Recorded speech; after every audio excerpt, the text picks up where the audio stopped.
السلام عليكم ورحمة الله وبركاته. أهلا بكم في حلقة جديدة من رحلة علم مع محمد رشاد. النهاردة هنتكلم عن موضوع مهم جدا لأي شخص مهتم بإدارة الأعمال أو حتى عايز يفهم أساسيات الماليات في حياته الشخصية. هنتكلم عن المحاسبة. يمكن الكلمة دي تخوف البعض، لكنها في الحقيقة مش صعبة زي ما كنا بنفتكر. في الحلقة دي هنبدأ من الصفر، هنشرح المفاهيم الأساسية وهنمشي خطوة بخطوة علشان نوصل لفهم شامل لمبادئ المحاسبة. هدفي إن أفهمك محاسبة مش تحفظها، وهدفي في النهاية إنك تقدر تقف على حيلك وتبدأ رحلتك في شغل الحسابات. في نهاية الحلقة إن شاء الله هنكون قدرنا نعرف مفاهيم المحاسبة ويعني إيه محاسبة، وأهمية المحاسبة، وأنواع المحاسبة المختلفة اللي بنستخدمها، والعناصر الأساسية في المحاسبة. وطبعا في النهاية تقدر تعمل قيد يومية بمنتهى السهولة اللي هو يعتبر أساس المحاسبة اللي بتبني عليه شغلك حتى النهاية. تابعوا معانا للنهاية وما تنسوش تشتركوا في القناة وتفعلوا الجرس علشان يوصل لكم كل جديد.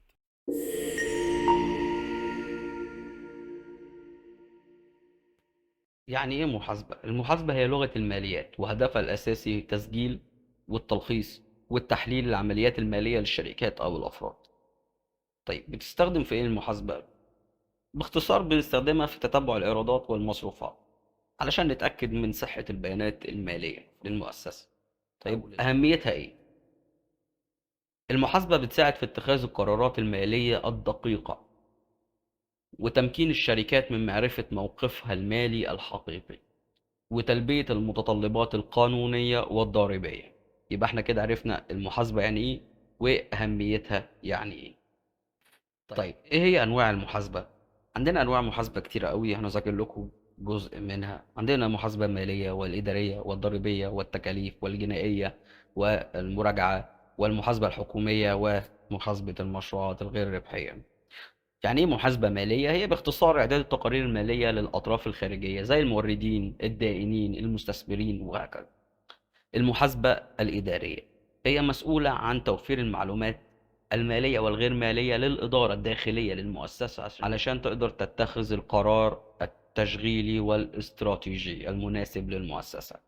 المحاسبة الضريبية من اسمها طبعا باين ان هي خاصة بالتعامل مع الضرائب، يعني اقرارات ضريبية، يعني ضريبة دخل، يعني كسب عمل وبخلافه. محاسب التكاليف طبعا ده من اقوى انواع الحسابات ومن اكتر المحاسبين اللي بيبقى السالري بتاعهم كويس في السوق، حسابات او في مجال الحسابات عامة يعني. محاسبة التكاليف طبعا بيبقى مسؤول عن تكلفة إنتاج السلع وتقديم الخدمات. عندنا محاسبة جنائية وده بيبقى خاص بالتحقيق في الجرائم المالية زي الاحتيال وغسيل الأموال وخلافه. عندنا المراجعة وده بيبقى مسؤول عن مراجعة جميع أقسام الحسابات، مسؤول عن المراجعة والتأكد من دقتها ومطابقتها للمعايير، وده نقطة مهمة جدا في أي مؤسسة ومطلوبة جدا يعني. المحاسبة الحكومية طبعا معروف بيبقى معالج وتقديم المعلومات المالية للمؤسسة الحكومية. ومحاسبة المشروعات الغير ربحية ده بيبقى خاص بالجمعيات الأهلية الغير ربحية، يعني تبرعات ومنح وخلافه. ده باختصار أنواع المحاسبة. طيب إيه هي العناصر الأساسية في المحاسبة؟ عندنا عناصر أساسية طبعا في المحاسبة، يعني زي الأصول والخصوم ورأس المال والإيرادات والمصروفات. يعني إيه أصول وخصوم؟ الأصول هي كل ما تملكه الشركة وله قيمة، والخصوم كل ما تدين به الشركة للآخرين. يعني بمعنى أصح الأصول اللي ليك والخصوم اللي عليك. رأس طيب المال. رأس المال هو الفرق بين الأصول والخصوم ويمثل حقوق الملكية في الشركة. يعني إيه الكلام ده؟ يعني باختصار، عندي أصول في الشركة ب100,000 وعندي خصوم في الشركة ب50,000، يبقى أنا رأس مالي 50,000. الفرق ما بين الأصول والخصوم. طب عايزين مثال توضيحي أكتر من كده. طيب الأصول هي قلنا قبل كده المباني والعربيات والمكاتب والأجهزة، الحاجات اللي الشركة بتشتريها علشان تبدأ تحطها ويبقى اصل عندها علشان تبدأ تشتغل. طبعا مخزون والنقدية والرصيد اللي في البنك وما بخلافه يعني. فالحاجات دي كلها بتبقى اصول للشركة. رحنا اشترينا بضاعة علشان نبدأ نتاجر بيها، فده بقى خصوم. بضاعة آجل ومفروض ندفع فلوسها، فده بقى خصوم. احنا عندنا دين بالمبلغ ده. فاشترينا بضاعة ب50,000 وعندنا أصول ب100,000، يبقى احنا رأس مالنا 50,000. وده الفرق ما بين الأصول والخصوم، وده يمثل حقوق الملكية في الشركة اللي خاصة بالشركاء أو بالشريك، يعني على حسب عدد الشركاء. ده باختصار رأس المال. طيب الإيرادات والمصروفات. الإيرادات هي الأموال اللي بتجنيها الشركة من نشاطها، والمصروفات الأموال اللي بتنفقها الشركة على تشغيلها. يعني إيه الكلام ده؟ يعني الإيراد هو المبيعات اللي أنا ببيعها بتدخل لي فلوس، ده إيرادات المبيعات. المصروفات هي الأموال اللي بنفقها على التشغيل، اللي هو أنا صرفت دعاية وإعلان علشان أقدر أبيع، صرفت مرتبات للناس اللي بتبيع، صرفت إيجارات للمكان اللي قاعد شغال فيه أو اللي مأجره. دي كلها مصروفات بصرف علشان تعزز من الإيرادات بتاعتي. دي الإيرادات والمصروفات. يبقى احنا كده عرفنا ما هي المحاسبة، وإيه وأهمية المحاسبة، وأنواع المحاسبة المختلفة، قلنا جزء منها، والعناصر الأساسية في المحاسبة. عندنا آخر حاجة في فيديو النهاردة هي الدورة المحاسبية.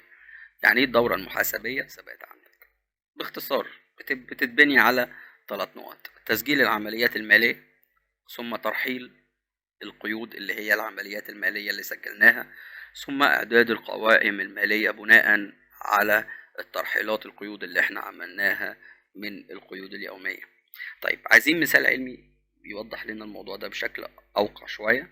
تسجيل العمليات المالية هي القيود اليومية. احنا بنعمل القيد، بنرفق في القيد طبعا المستندات الخاصة بيه، يعني مصروفات بترفق في القيد سندات المصروفات، لو إيرادات بترفق في القيد سندات الإيرادات، لأن مهم جدا عملية إن المستندات تكون مرفقة في القيد، علشان حفظ المستندات ده بيميز المحاسب عن التاني.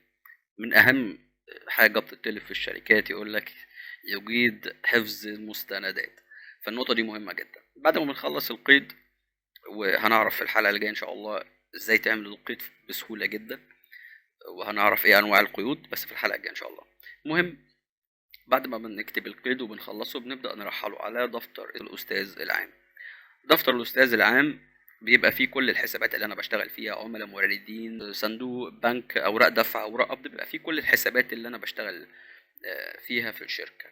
ببدأ أرحل القيود بتاعتي على دفتر الأستاذ العام، ثم من أستاذ العام لميزان المراجعة. إيه فايدة ميزان المراجعة؟ هو باختصار بيجمع لي الأرقام اللي موجودة في الأستاذ العام لكل حساب على حدة. يعني عملت عمليات بيع مثلا خلال شهر، فأنا كل قيد بعمل القيد في الأسبوع، فكل مبيعات الأسبوع مثلا، يعني كل مشتريات الأسبوع، فبحط في الشهر كده 4 قيود، كل قيد لكل أسبوع، فبيبقى في الشهر 4 قيود. الأستاذ العام بيقول لي إن إجمالي حركات العملاء أو المبيعات الرقم ده، فبيجمع لي الأرصدة. في نفس الوقت هو مهم جدا في إنه يوضح لك إذا كان في فرق في الإدخالات، في مشكلة في الإدخالات، لأنه في النهاية لازم يكون دين ناقص داين يديك صفر. لو ما ادكش صفر يبقى انت عندك ادخالات خطأ، وبالتالي هيبقى الشغل اللي هتطلعه فيه خطأ. فمهم جدا ميزان المراجعة في النقطة دي.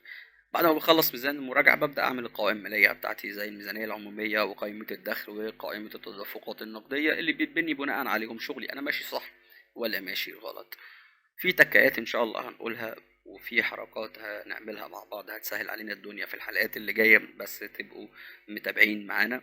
وفي نقط فعلا هتخليك تتميز عن غيرك لو بتتابعنا إن شاء الله الفترة اللي جاية. أشوفكم في الحلقة اللي جاية، وما تنسوش الاشتراك في القناة وتفعلوا زر الجرس عشان يوصل لكم كل جديد.